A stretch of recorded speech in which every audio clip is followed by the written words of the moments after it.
Hey, you sister students, it's Mr. Baker again. Hope you're doing well. This is another installment, our fourth in four parts on the Roaring Twenties time period. So this is kind of like the latter part before we transition to kind of like where the rug got pulled out from under us with the idea of our Great Depression. But that's for next time.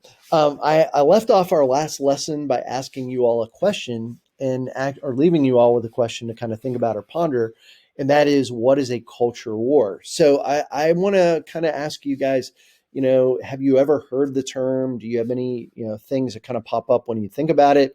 And if you're kind of if you're kind of like, well, Mr. Baker, we really like good, concise definitions, you can pause and write this down, but definitely reflect for just a moment on the question at the bottom. Because for the sake of definition here, a culture war a culture war, pardon me, is a cultural conflict. All right, so you'll notice that I have a couple of words that are basically underlined for a reason that we'll break down a little bit more, between social groups and the struggle for dominance of their values, beliefs, and practices. Okay, so essentially, what does all that mean? All right, well, a conflict is obviously a disagreement, something that people are not going to be on the same page about for different reasons.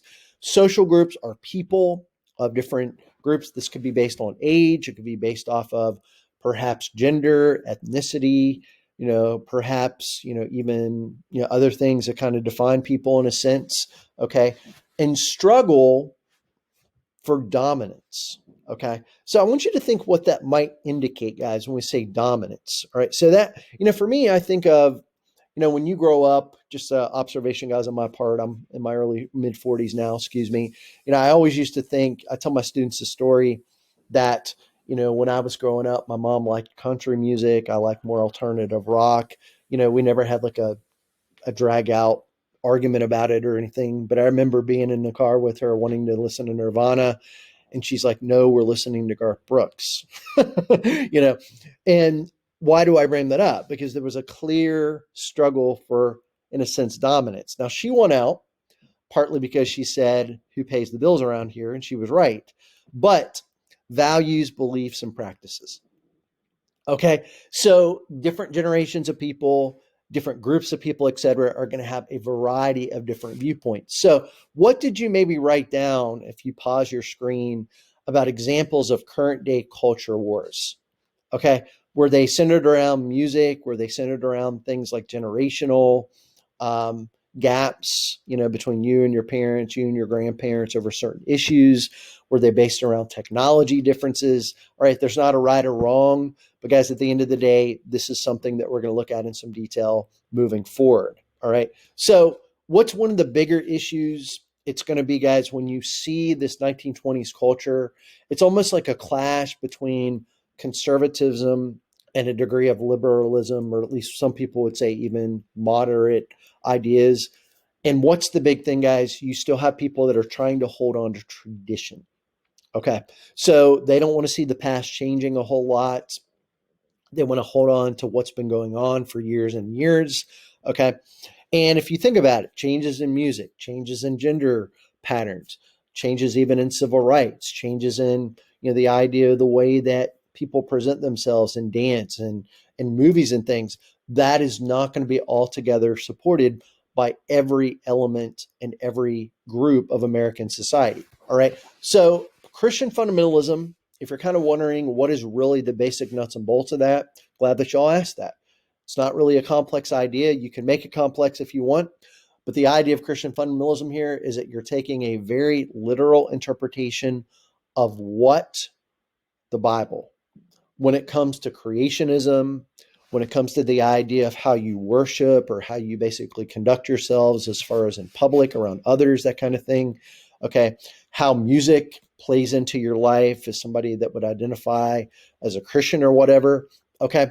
And so what we notice, guys, is that a lot of these clashes are basically going to create a lot of problems that arise between fundamentalists and people that are deemed or described as modernists. Okay, so these modernists are going to be, some people would say, a little bit more forward thinking. They don't see tradition as the right way to go. They want to expand, society and basically do more things. Ergo, cutting their hair shorter if they're women, doing things differently, going to speakeasy bars. We'll look at it in a second with our next slide on the development of the Prohibition movement. Okay. And so what we notice is we have a clear clash. Again, go back to our definition of a culture war. Okay. So some want it to remain the way it's been, and others want to see it progress in a way that they vision the future to be. Okay.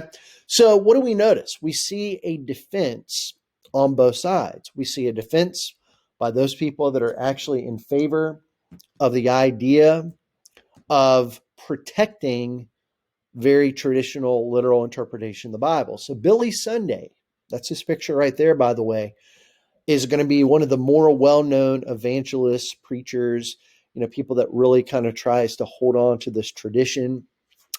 And a lot of you guys are wondering, man, why is this guy well-known? Well, believe it or not, he was actually a preacher, but he also before then was a baseball player. Okay. So he actually was, reasonably well known. Now, he wasn't as well known as somebody like Babe Ruth that we've all heard of probably. Okay. But that's kind of like his end to connecting with others. It's kind of like celebrities that have a faith connection. You know them as, a football player, basketball, whatever, but they really want to be associated with some type of religion or maybe some cause. That's going to be Billy Sunday. And so he preaches this message, very strong message of connecting to fundamentalism, etc. Okay.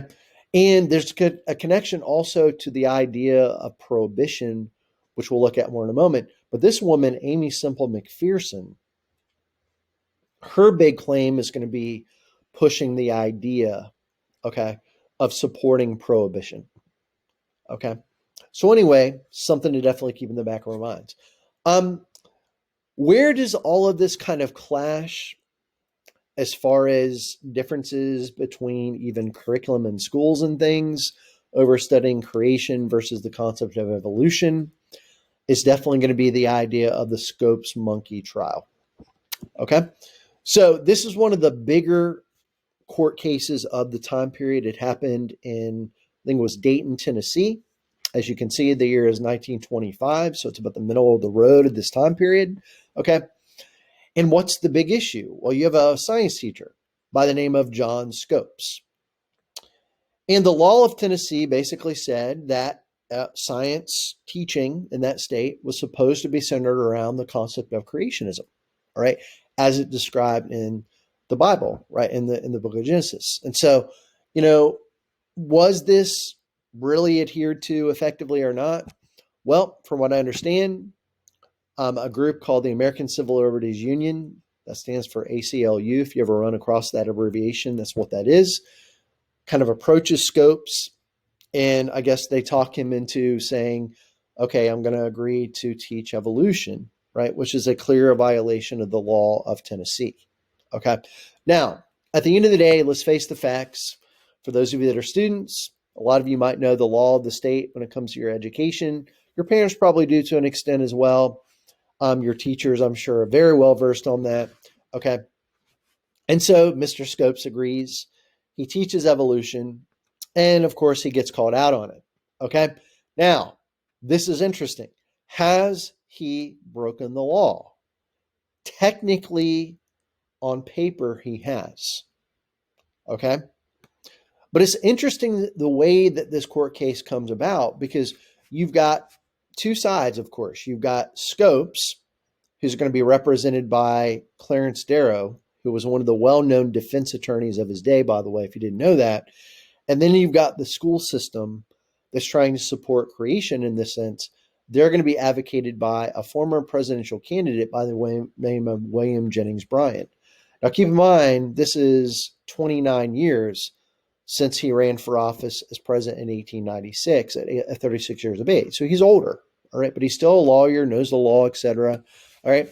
So he takes a very conservative stance. This is basically what, you should have done. This is what basically creationism is supposed to look like, blah, blah, blah.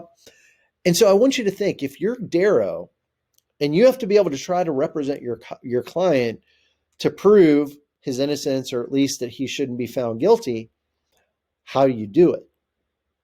It's an interesting way from what I understand. So he really kind of gets very familiar with about every argument along the lines of creation. He's very familiar with the Bible's argument on it. And he puts, I think it was William Jennings Bryan, other people on the stand, and he's trying to make them look like, okay, maybe you don't really know this issue as well as you think you do. Now, at the end of the day, this is interesting. In principle, as far as the outcome, who won? It's actually going to be the school system. Okay. But there's a case to be made that in the long term, that as we move beyond the 1920s into especially the modern day, last 40, 50, 60 years especially, that we are in fact at a point, guys, in American history where, you walk into a science classroom in public schools. What do you notice? You notice that there's more emphasis on, evolution, et cetera, right? So that's one of the things that comes up. And you have had court cases that have come about, but we'll kind of leave it at that. All right. It's called the Scopes Monkey trial because of the connection to evolution. So just keep that in mind. Okay. All right. Second big issue is the rise of organized crime. What makes crime organized? Well, in the case of the 1920s and the early 1930s, it's going to be basically trying to overshadow or basically kind of camouflage, if you will, the effects of, you guessed it, the 18th Amendment, which is prohibition. Okay. So remember what the 18th Amendment said. Shouldn't be producing, consuming, or distributing any alcoholic beverages. Okay. So they put this amendment in effect thinking it's going to work. Did it? Absolutely not. Okay. As we saw in our original video, guys, in the 20s, Detroit before this amendment has, I think it was like 2,334 bars or something like that. After Prohibition comes to an end with the 21st Amendment in 1933, the number of bars in Detroit have gone all the way up to over 15,000. Okay. That is a clear example of why we can prove that Prohibition was ineffective. Now, my question is why? Okay. And a lot of people are like, well, it's hard. It's really hard to legislate morality, which in a lot of ways is true in some ways. But a lot of it, guys, was you're taking away a revenue source. Okay. And so who is this guy right over here that's going to actually operate a crime ring outside of even prison, which is where he was sent with this issue, amongst other things? And this is going to be Alfonso Capone. We know him, of course, as Al Capone. Okay. So you see the development of getting around the system. So the idea of these people, crime bosses, etc., that are actually big into this. There's a really interesting movie. It's more a comedy that came out in the 80s called Johnny Dangerously. And it kind of covers this a little bit, although it's a little bit silly. But if you look at it, guys, you'll notice like you've got the gangsters, you've got how they were dressed up with their hats and everything and their suits, their speakeasy bars, stuff like that, bootlegging. Okay. And so, guys, if you think about it, these speakeasy bars are going to be kind of like these camouflaged establishments to be able to, you guessed it, drink and participate in activity that you're not supposed to. And it's kind of a fun story. They did studies on this and they were saying, okay, well, where is the most common place to be speakeasy bars to kind of camouflage that it was really a bar? A lot of times, candy shops, toy stores. Why? You guessed it, kids, right? Some people are like, well, those are going to be less likely to have them. But in fact, a lot of them were more likely to. Another thing you got to remember, guys, is a lot of these crime bosses were very much connected to the law enforcement. Okay. So therefore, there's going to be a lot of attention brought to, them paying off police, things along those lines. If you're kind of wondering what is bootlegging, the idea of creating things like bathtub gin, producing your own alcohol and booze at home and things like that. Okay. Kind of a neat story. Those of you that might like NASCAR, if you're kind of wondering where does that really kind of originate or have a lot of start to, a lot of it is actually this time period, right? With the moonshine runs and things like that. Okay. Was it effective? Of course not, right? It's the only amendment in the history of the U.S. Constitution as of now that has ever been repealed or overturned. All right. Last but not least, an issue that has not obviously been something that we've not really addressed, guys, in the past, is going to be, again, some of the additional things we associate with responses and even resistance to civil rights. Okay. Now, a little bit of background on this, guys. You can pause the screen if you want to for the details, and then continue. But a couple of things, if you remember what we said during the progressive era, there was one major area of progressivism that was kind of a failure, wasn't really a success, and that's going to be moving civil rights forward. I think you can make a very similar argument in regards to the idea of civil rights in the 1920s. However, what has happened? Well, if you go back to the 1890s, you have this power vacuum, if you will, of leadership between people like Booker T. Washington and W.B. Du Bois. Washington, unfortunately, has since passed away by 1920. He died, I think it was around 1915, so during World War I.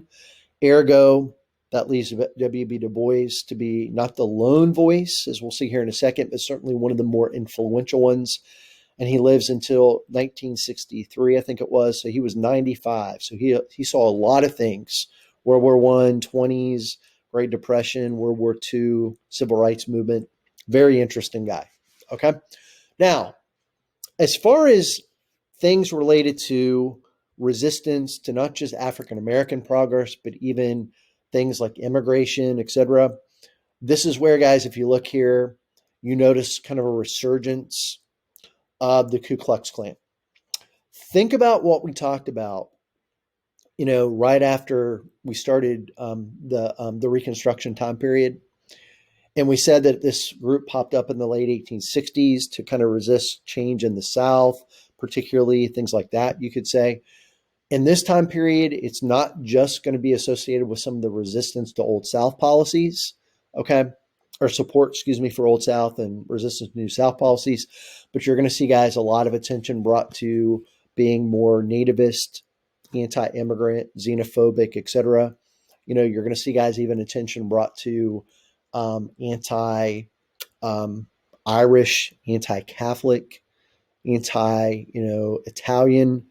So there's even going to be a connection to things like Prohibition, because after all, the argument is that, I'm not saying this is right, obviously, but the argument is, guys, is that a lot of those people that practice Roman Catholicism, some other religions, also believed in wine during communion, and therefore there was kind of a tax, not always physical, but certainly ideologically, okay, against that. Okay, so therefore, again, you see that continued effect of the nativism and also, of course, the quota acts that we looked at last time. Now, as far as African Americans, okay, you're going to see really the effects of a couple of leaders popping up. Marcus Garvey, that's his picture right there. And also, as you can see there, Zora Neale Hurston. Okay. Now, I know a lot of you guys have read or will read in English class, Their Eyes Were Watching God, which is a great book. We won't say a lot about it today. But guys, she is going to be a very effective presence with how she develops some of the things going on in this time period related to African American civil rights. Another thing that's really interesting about her down the line, which we'll look at this later in the year, is she was also very outspoken about desegregation in ways that are kind of interesting. But she had a lot to say. She wrote not just books and things, but she also wrote even newspaper kind of like columns and responses. So she was a very broad writer, right? Very, very effective writer. Okay. What about Marcus Garvey? Okay. So first of all, he was not a natural born American citizen. He was born in Jamaica. As you can see there, he is of African descent. And he's going to really push the UNIA, which stands for United Negro Improvement Association. That's the flag. Okay. So you can see the connection to African roots, but also the United States. And it's kind of an interesting story, guys, because, some people really liked his ideas about self-help and basically economic progress and things like that. But where he kind of takes this in a different direction that not everybody's going to be on board with is going to be when it becomes the Back to Africa movement. Okay. So why wouldn't every African-American guys in the United States be supportive of that. And keep this in mind. We do have Liberia, which was founded in the 1820s, I believe it was, or late 18 teens by the United States.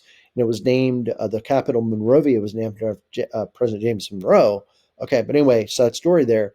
So there is a connection there from the United States. But why wouldn't a lot of African Americans want to move there? And I think a lot of it, guys, goes back to, yes, you have African roots, but you're also looking at it from the standpoint of, we've lived here for so long, we want to be able to see progress through here. Okay. So his ideas were important. You'll notice, again, kind of a different approach to kind of like his dress and things, which is very interesting. If you look at pictures of Martin Luther King Jr., even Malcolm X a lot of times had a suit on, W.B. Du Bois, etc. All right, you'll notice a very different approach and the look. Okay, so if you want to compare, guys, the approaches of civil rights that we've looked at this quarter and last quarter briefly, you're welcome to pause the screen here. Really, when you're looking at this, guys, Black nationalism, which a lot of people are like, is that kind of a precursor to Black power in the 1950s and 60s? There is a case to be made that there is a connection there. Okay. But, we'll study that a little bit later when we study the emergence of the civil rights movement gaining momentum more in the 50s and the 60s. Okay. The question, guys, I'll go back to those of you in my class have done a discussion board on this. If you throw in Marcus Garvey there, right, kind of a little food for thought here, and the ideas of Du Bois and Washington, is there anything that Marcus Garvey's approach does to complement and or change the previous approaches that you think would make it more effective or limit it more or whatever? Okay.